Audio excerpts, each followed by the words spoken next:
Baiklah pemirsa, telah hadir bersama saya Ibu Guru yang cantik dari MTSN 1 Rembang. Beliau adalah Ibu Tri Anitawati SPD MSI. Selamat sore Bu Anita. Selamat sore Bu Iko. Kabar baik? Sehat ya Ibu Alhamdulillah. ya? Insya Allah. Masih cantik Bu. Ya masih segar dan cantik, padahal sudah sore ya, masih cantik saja. Bu Anita ini adalah guru MTSN 1 Rembang yang bertempat di Kecamatan Lasem, Kabupaten Rembang, yang telah mendapatkan beberapa prestasi selama masa pandemi.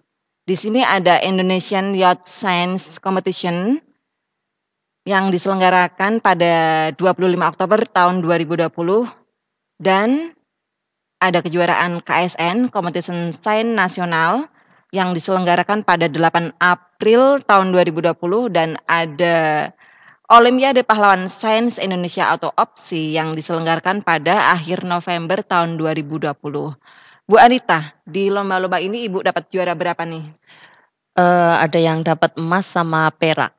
Jadi di peringkat kalau dalam lomba ini kan karena pesertanya banyak, jadi rentang juaranya itu dari 1 sampai 5 emas, terus 6 sampai 10 perak dan seterusnya gitu. Jadi cukup kompetitif ya? Ya begitu. Karena diselenggarakan tingkat nasional. Iya, Tingkat nasional nih. Kenapa? Tingkat nasional ya. Ini tingkat nasional. Gimana kemarin mengikuti lomba ini? Lombanya seperti apa Bu? Soalnya seperti apa? Adakah cukup sulitkah soal-soalnya atau terlalu gampang bagi Bu Anita? Ini kan karena lomba online ya. Jadi lomba online, terus kita hanya dikasih kisi-kisinya, nanti yang dipelajari ini gitu. Nah, pada lomba ini kan lombanya adalah IPS secara global. Padahal di kita itu kalau saya basically kan dari jurusan pendidikan ekonomi. Tapi ketika kita jadi guru IPS, kita harus menguasai baik ilmu ekonomi, ilmu sejarah, ilmu geografi maupun sosiologi antropologi.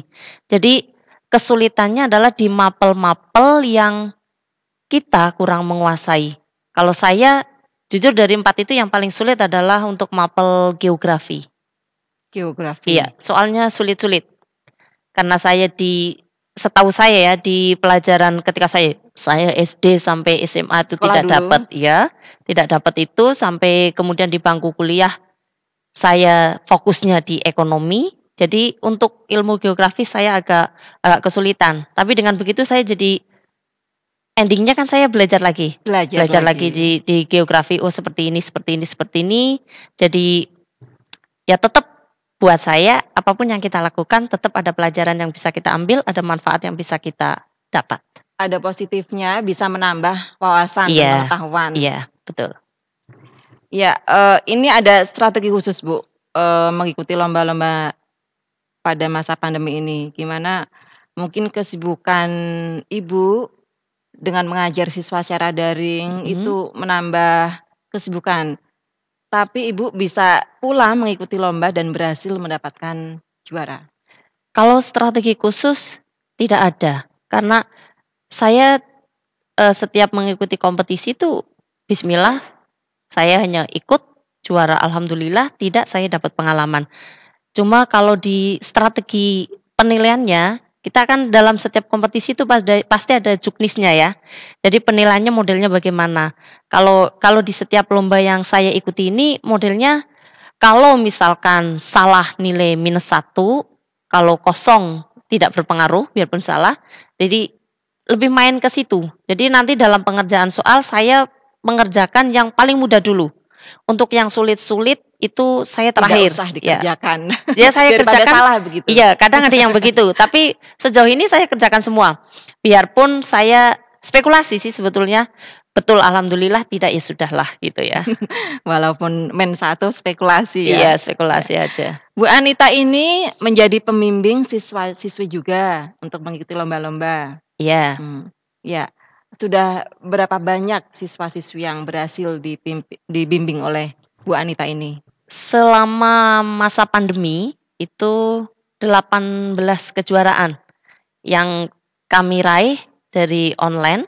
Tetapi siswa-siswa ini kan bukan instan. Jadi saya itu begitu, sebetulnya belajar dari pengalaman ya, ketika dulu biasanya kalau ada KSM, kompetisi sains madrasah, itu mapel IPS selalu tidak dapat jatah. Karena anak-anak yang tanda kutip high IQ-nya itu sudah ter terplot di mapel-mapel UN gitu. Akhirnya saya berpikir bagaimana IPS bisa mendapat kejuaraan.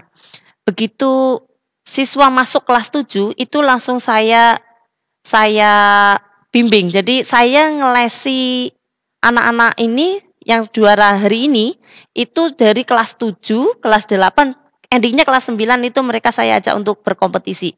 Biarpun kompetisinya secara online, tapi saya tetap istilahnya bangga ya dengan anak-anak saya, karena paling tidak mereka punya keberanian untuk berkompetisi. Itu hal pertama yang saya kejar adalah itu.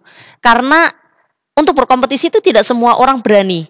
Untuk mengakui kekalahan juga tidak semua orang berani. Berani, Ya, karena orang lebih takut ini. berani kalah. Kalau Iya. kalau saya kalah bagaimana Iya, gitu mesti ya? malu gitu. Ya, Wah, malu. nanti kebodohan saya terlihat dan sebagainya bla bla bla gitu. Tapi alhamdulillah murid-murid saya begitu saya calling, ini ada kompetisi ini, ikut, ada kompetisi ini, ikut gitu. Jadi saya berterima kasih sekali pada seluruh siswa saya di bawah bimbingan saya atas dedikasi kalian, loyalitas kalian untuk madrasah. Jadi kesannya soalnya pelajaran IPS ini berunjuk gigi ya. Biasanya kan IPA yang dipandang, yang ambil jurusan IPA yang keren. Begitu ya Bu ya? Iya. Ternyata IPS juga keren ya Bu ya. Terbukti dengan banyak siswa yang berhasil memperoleh kejuaraan. Oke Bu Anita, bisa disampaikan harapan madrasah ke depan? Saya dulu bukan siswa madrasah. Saya sekolah di sekolah dasar, di SMP, SMA. Menjadi guru madrasah membuka wawasan saya bahwa sebetulnya dulu saya rugi kenapa saya tidak di madrasah. Iya, saya tidak masuk madrasah. Dan saya punya alasan kenapa saya tidak masuk madrasah, karena